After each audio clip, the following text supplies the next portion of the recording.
Hello, everyone. We are so happy you are here.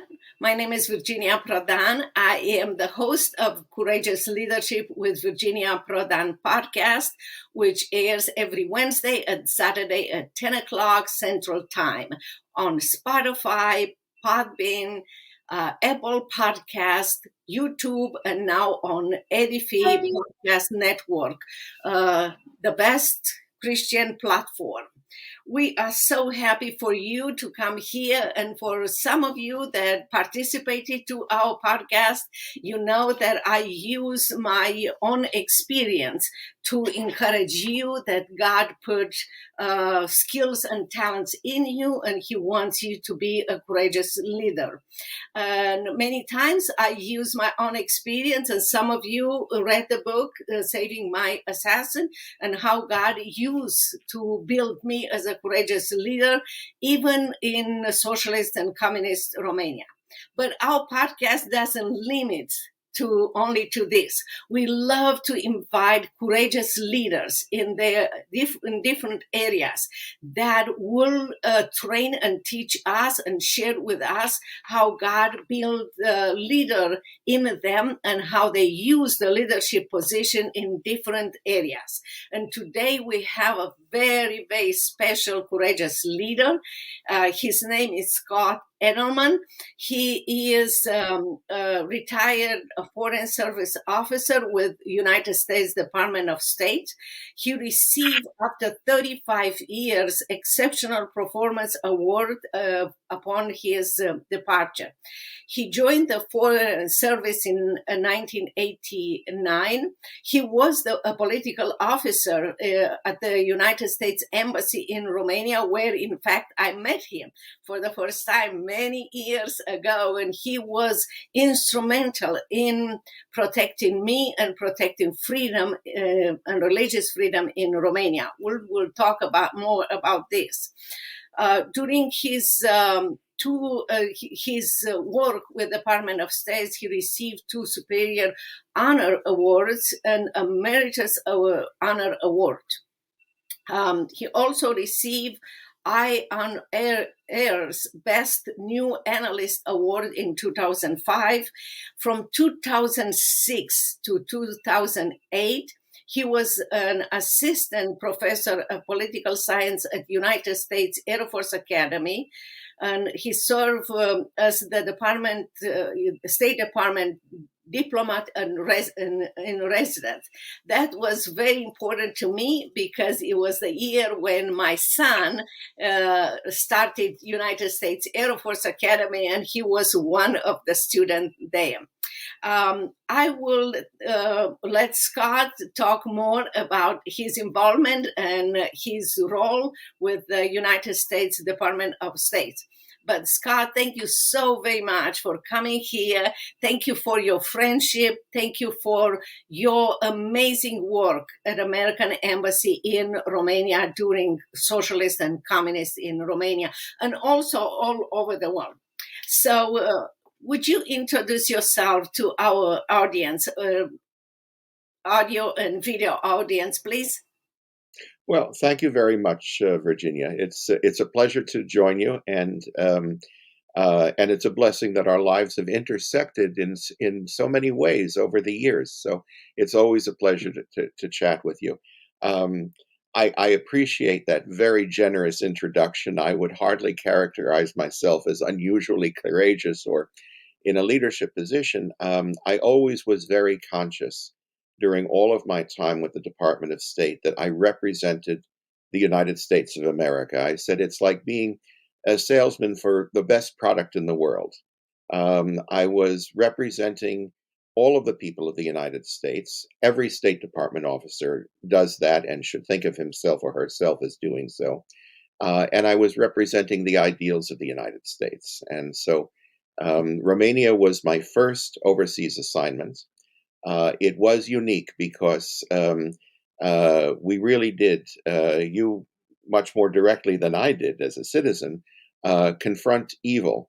And it was one of the most rewarding aspects of my career to be able to represent our ideals of freedom and to try to assist dissidents such as yourself when I was there. And that was part of our policy at the time. This was not just because it was during the Reagan administration. This is longstanding American policy, both Democratic and Republican administrations. Yes, and I really appreciate that. And what I was amazed is that all of you, including the ambassador, knew Romanian language. And I remember being invited at the American embassy, and I was just saying something to someone, maybe to you, because I knew that you knew English, you knew Romanian, and all of a sudden the ambassador responded to me in Romanian. I was shocked. I didn't expect that. And very kindly he explained to me, I need to know Romanians because I need to walk around on the streets and hear what people are saying, not when they are saying to me, but they're saying to each other. So that was absolutely amazing the way, the Americans presented to the world and tried to help.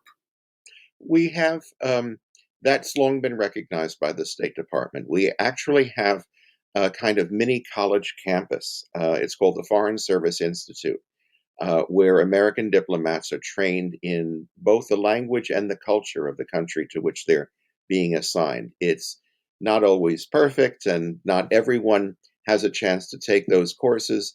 Um, but in every one of my assignments, I had some prior training, and often it included the language of that country. It's the only way that you can really uh, honestly report on what you're seeing, and as the ambassador said, as you quoted, to be able to walk around among the people and to have a feel for the society that you're assigned to. And that's part of our job. We represent the United States.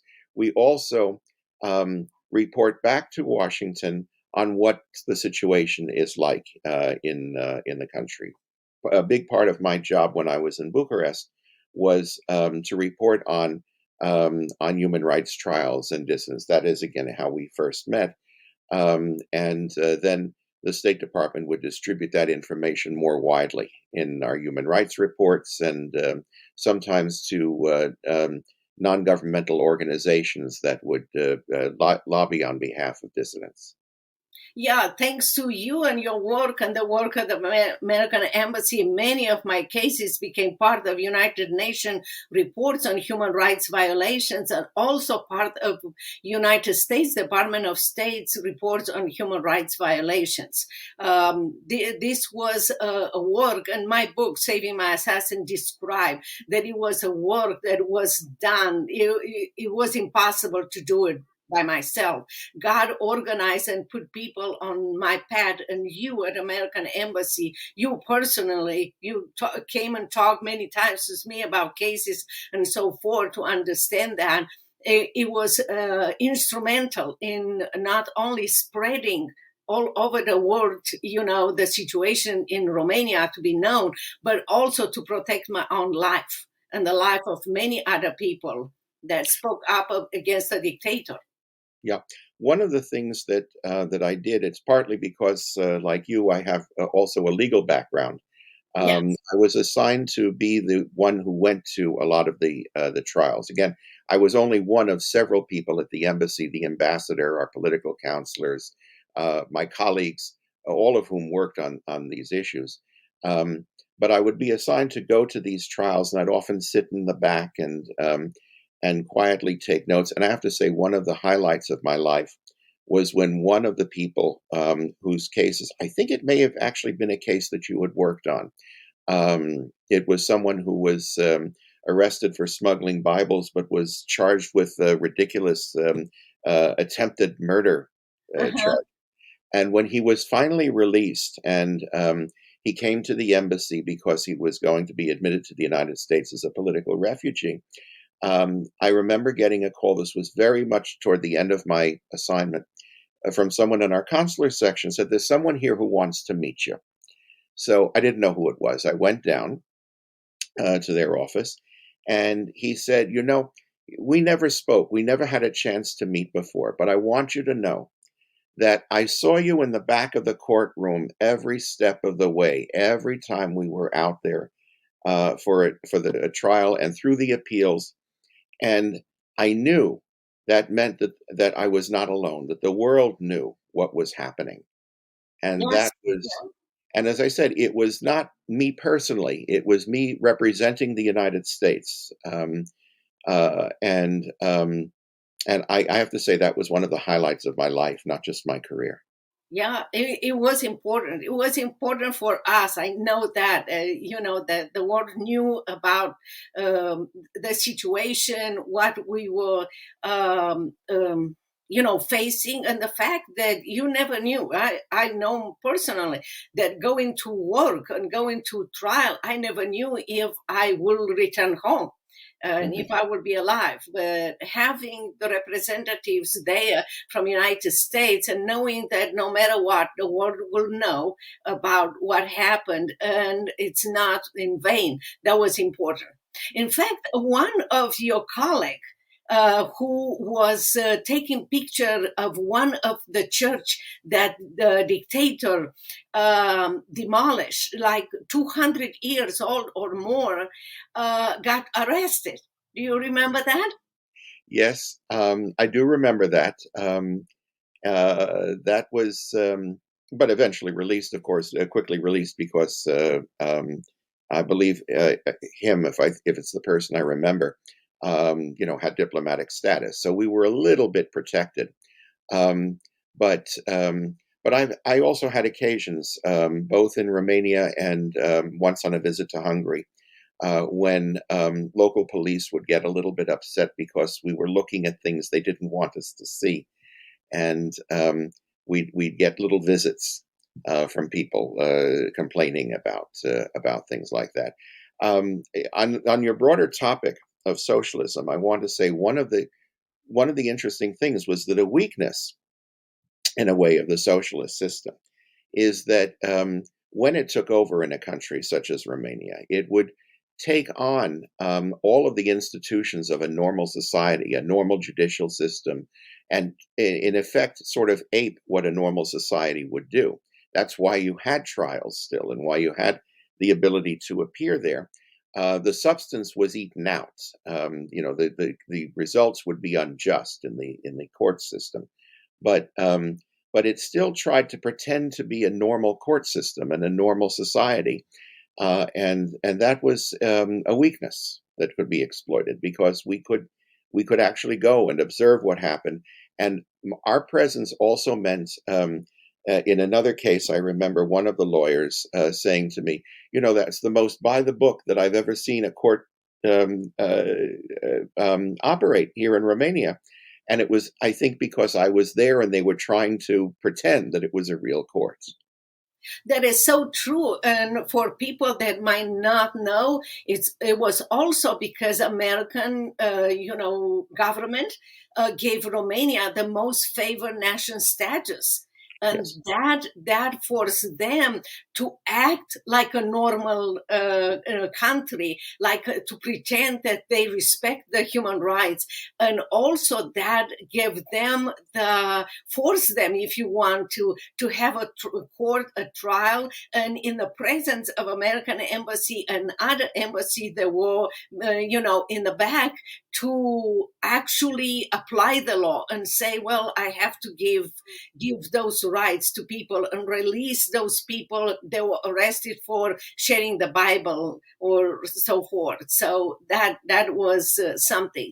Um, for people with your experience, with everything that you absorb in socialist Romania, what would you say to them? Socialist is not a solution for America. Well, first of all, I mean, socialism. It's like the proverbial ball player who can't hit but he can't field either. Socialism is evil in concept, but it also doesn't work at the same time.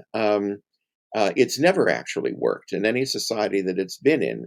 Either the economy has been wrecked, and eventually it devolves into a dictatorship, or when it's been tried in a democratic form in Western Europe, the societies eventually had to democratically move away from it because, again, what is socialism? It's a very broad term. It's sometimes misused. In its broadest sense, it is the concept that the state, it says society, but there has to be someone who does this. The state should run the economy, should run the society, and operate it centrally.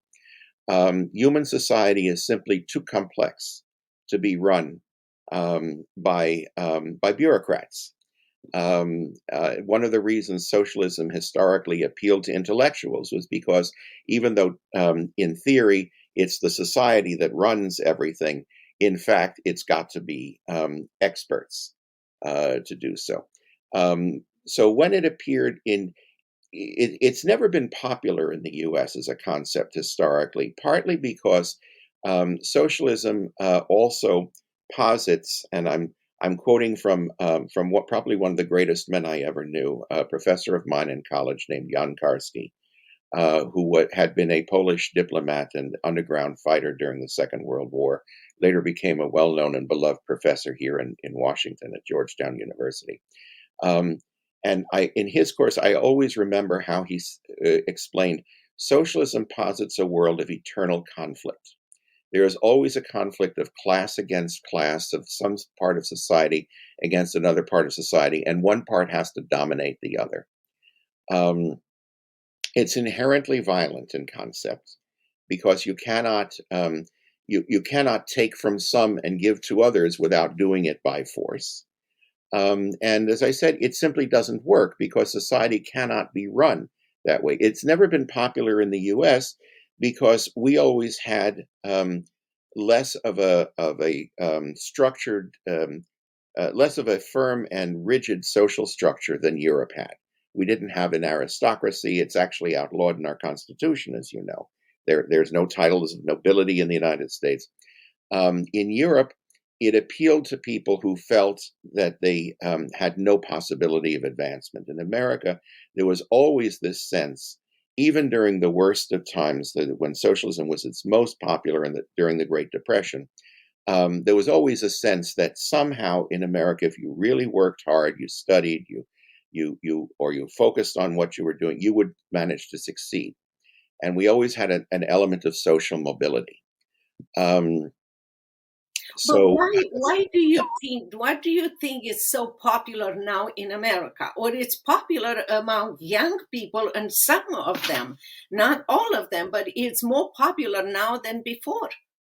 Well, socialists in America have always tried to come up with an explanation historically for why it wasn't popular.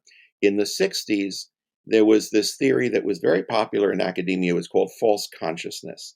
They couldn't figure out why the working class in America never adopted it the way it did in some European countries before they learned. And then eventually they would rebel against it. And it was said, well, there was this false consciousness that people could rise and that we had social mobility and to deny it. That fell apart.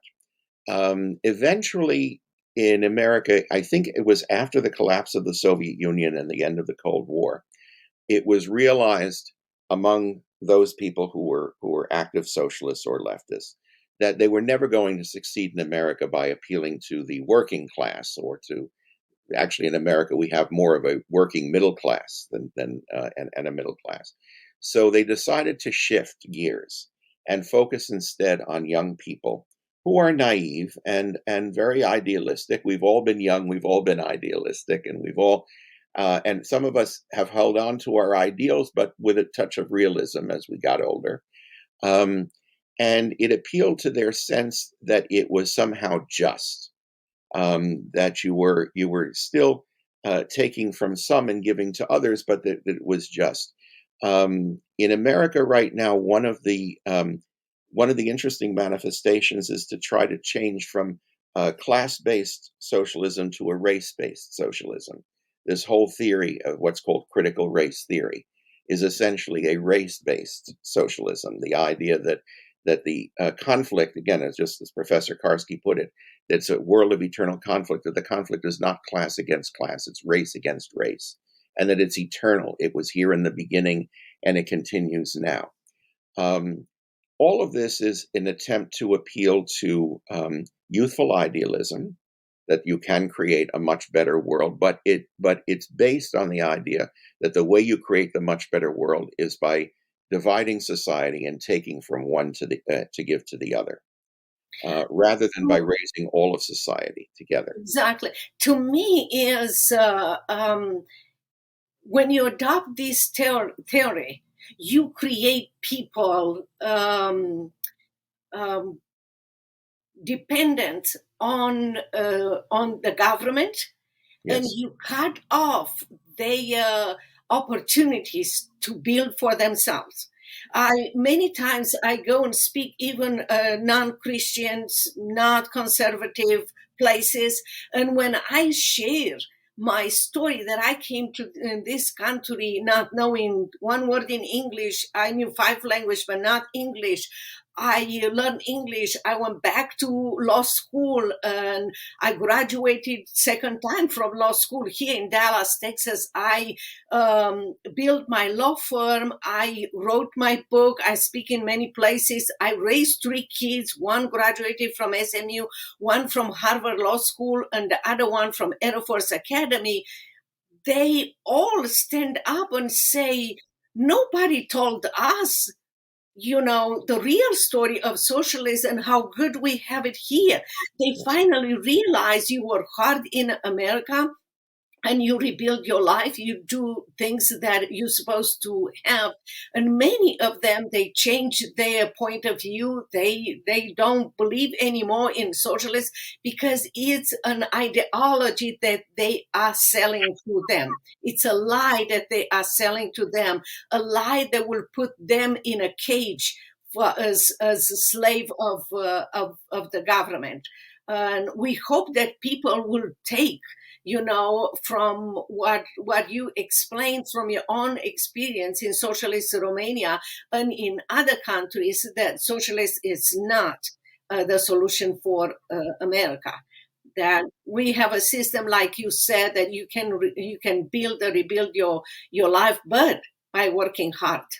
Yeah, and I think you put your finger on a key point here, which is that in order to succeed, socialism has to convince some people that they can never rise by dint of their own work, that they are permanently an underclass, and that there's a permanent overclass.